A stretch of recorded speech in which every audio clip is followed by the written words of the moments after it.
Hello students, welcome to clear physics. तो आज की इस वीडियो में हम बात करने वाले हैं एक बहुत ही इंपॉर्टेंट कंसेप्ट की, जिसका नाम है theorem of parallel axis.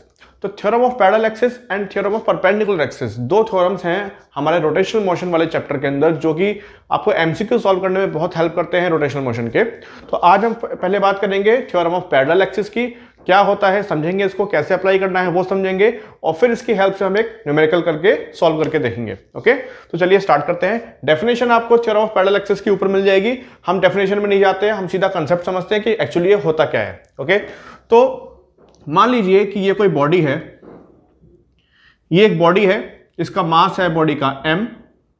Okay, और ये है इसका सेंटर ऑफ मास।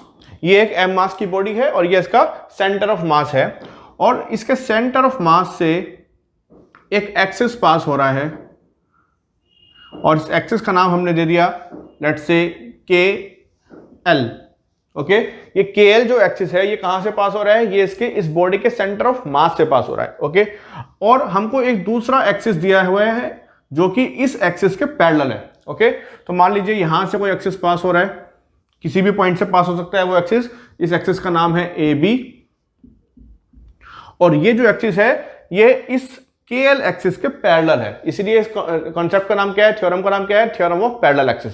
ओके, तो ये KL जो एक्सिस था ये पास हो रहा था सेंटर ऑफ मास से COM से, और ये दूसरा एक्सिस है AB जो कि इस KL एक्सिस के पैरेलल है। अब हमसे उसमें क्या निकालने को आता है, हमसे पूछा जाएगा कि ये जो AB एक्सिस है, इस AB एक्सिस के अबाउट अगर मैं इस बॉडी को रोटेट करता हूं, ये पूरी बॉडी इस AB के अबाउट अगर ऐसे रोटेट होगी तो इस बॉडी का मोमेंट ऑफ इनर्शिया क्या होगा। ओके, तो थ्योरम ऑफ पैरेलल एक्सिस क्या बोलता है, थ्योरम ऑफ पैरेलल एक्सिस बोलता है कि अगर हमको इस AB एक्सिस के अबाउट मोमेंट ऑफ इनर्शिया निकालना है, IAB का मतलब moment of inertia of this body along this axis AB, तो ये क्या होगा, ये इक्वल होगा, सबसे पहले हमको वो वाला एक्सिस लेना है जो सेंटर ऑफ मास से पास हो रहा है।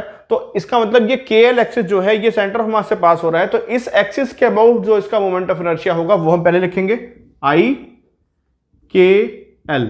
प्लस हमको क्या करना है, इसमें हमको इसके साथ प्लस करना है इस पूरी बॉडी का मास कितना है इस पूरी बॉडी का, M है, मल्टीप्लाइड बाई ये जो दोनों एक्सिस हैं, AB एक्सिस जिसके अबाउट हमको मोमेंट ऑफ इनर्शिया निकालना है, और KL एक्सिस जो कि कहां से पास हो रहा है, सेंटर ऑफ मास से पास हो रहा है। इन दोनों एक्सिस के बीच का जो डिस्टेंस है, दोनों पैरेलल एक्सिस है, तो ये डिस्टेंस कैसा होगा, ये परपेंडिकुलर डिस्टेंस होगा दोनों के बीच का। तो मान लीजिए परपेंडिकुलर डिस्टेंस क्या है, H है, तो यहां पर क्या बनेगा IKL मतलब सेंटर ऑफ मास से पास होने वाला जो एक्सिस है उसके about moment of inertia, plus M मतलब mass of body into H square, H क्या है, दोनों एक्सिस के बीच का परपेंडिकुलर डिस्टेंस है। ओके, तो ये हमारा थ्योरम ऑफ पैरेलल एक्सिस का फॉर्मूला बना, IAB = IKL plus MH square. तो ये तो हो गया थ्योरम ऑफ पैरेलल एक्सिस। तो हम एक क्वेश्चन की हेल्प से समझते हैं कि किस टाइप से क्वेश्चन आपके एग्जाम में पूछे जाते हैं जहां पर आपको ये पैरेलल एक्सिस का थ्योरम यूज करना है। ओके, तो ये जो क्वेश्चन आपके सामने है ये क्वेश्चन हम सॉल्व करेंगे with the help of theorem of parallel axis. तो क्वेश्चन में आपको बोला गया है a thin wire of length L and uniform linear mass density rho is bent into a circular loop with center at O as shown. The moment of inertia of the loop about the axis x dash. तो आपको बोला है कि यहां पर आपके पास एक क्या है, एक वायर है, और उस वायर की जो लेंथ है वो आपको L बोली गई है, और इस L लेंथ की वायर को हमने एक सर्कुलर शेप में बेंड कर दिया, ये इसका सर्कल बना दिया हमने एक, और यहां पर आपको एक एक्सिस दे रखा है, एक्सिस का नाम है x डैश, और इस x डैश एक्सिस के अबाउट ये पूरी रिंग जो है रोटेट हो रही है।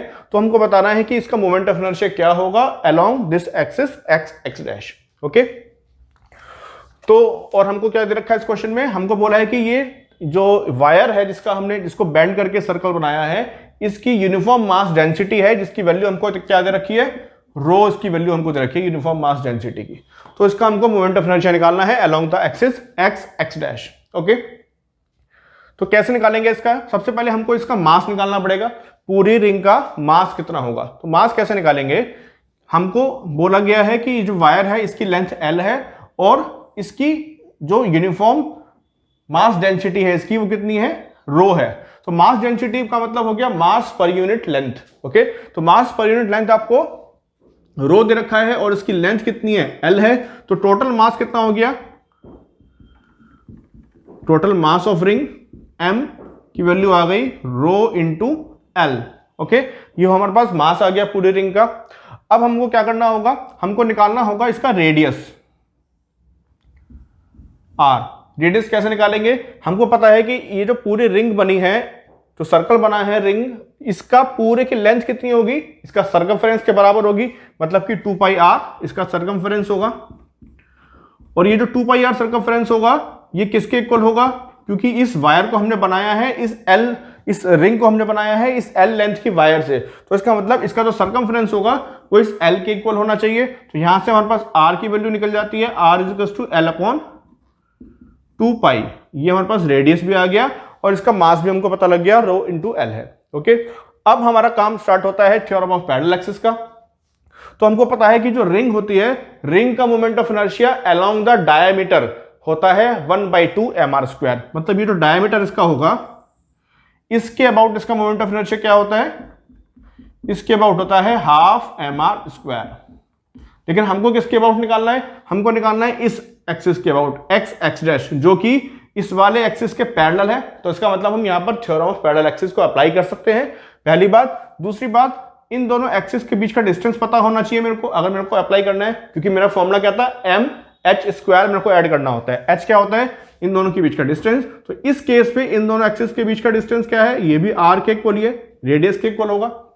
ओके, तो यहां पर अगर मैं इस वाले एक्सिस का भी कोई नाम दे देता हूं ए बी, और इसका नाम हमारे पास आई एक्स डैश, तो अगर मैं अपना फॉर्मूला अप्लाई करता हूं तो क्या बनेगा, आई एक्स एक्स डैश, मतलब इस वाले एक्सिस के अबाउट जो मोमेंट ऑफ इनर्शिया होगा वो क्या होगा, I A B, centre of mass से पास होने वाला एक्सिस है ये, plus M into R square. Okay, M क्यों लिया, मास ऑफ बॉडी, आर क्यों लिया, क्योंकि दोनों एक्सिस के बीच का डिस्टेंस आर है। तो फाइनली क्या बनेगा, आई ए बी की वैल्यू हमको पता है, डायमीटर के अलोंग मोमेंट ऑफ इनर्शिया कितना है, 1/2 mr² है, तो ये हो गया 1/2 mr² प्लस mr², तो मेरे को मिला 3/2 mr²। अब 3/2 mr² मेरे को कहीं पे भी ऑप्शन में नहीं है, ऑप्शन में मेरे को रो के फॉर्म में और एल के फॉर्म में आंसर है, तो इसका मतलब मेरे को मास की वैल्यू पुट करनी पड़ेगी और आर की वैल्यू भी पुट करनी पड़ेगी यहां पर। फाइनली जो आंसर मिलेगा वो क्या होगा, 3/2 इंटू मास की वैल्यू क्या है हमारे पास, rho into L, into are की वैल्यू क्या है, आर की वैल्यू है एल अपॉन 2 पाई, इसका स्क्वायर करूंगा तो हो जाएगा L square upon 4 pi square. तो फाइनली क्या मिला मुझे, 3 rho L cube upon 8 pi square. Okay, 3 rho L cube upon 8 pi square, ये हमारे पास फाइनल आंसर आ गया, मोमेंट ऑफ इनर्शिया इस रिंग का about this axis x x dash. Okay, तो इस तरीके से आपको क्वेश्चन सॉल्व करना है, जहां पर आपको थ्योरम ऑफ पैरेलल एक्सिस को अप्लाई करके इसका मोमेंट ऑफ इनर्शिया निकालना था। ओके, तो अगर आपको क्वेश्चन समझ आया हो, थ्योरम ऑफ पैरेलल एक्सिस कैसे अप्लाई करना है ये समझ आया हो, तो प्लीज वीडियो को लाइक कीजिए, चैनल को सब्सक्राइब कीजिए और वीडियो को ज्यादा से ज्यादा शेयर कीजिए। Thank you.